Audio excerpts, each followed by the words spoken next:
5 litrli motor turibdi. Polni proyekt qilingan W210. Narxi nech pul deb o'ylaysiz? $9,900 ko'ndira oldim. Bitta laykni bosib qo'yinglar.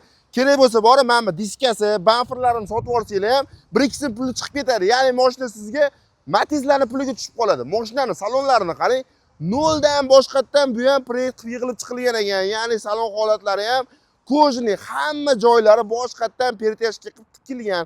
Mashinaning yili 97-yil. 5 litrli motor turibdi. Dokumentida hech qanaqa muammosi yo'q. Usti asfalt bo'lgan. O'zim haydab ko'rdim, ishoning, maza deydi-yu. Gazni bossangiz yaxshigina yurib ham qoladi. Hozir men kommentni bilaman. Buni olgan odamni benzin zapravkalisi bo'lishi kerak. Buni olgan odam bunaqa bo'ladi deb. Aka, bu mashinalar shunchaki emotsiya. Emotsiya so'ngandan keyin sotib olsangiz ham bo'ladi. $9,900 ga W210 ni 5 litr motor, 2 yil polniy proyekt qilinganligi bosib olsangiz bo'ladi. Noyob topilmalar kanaliga xush kelibsizlar.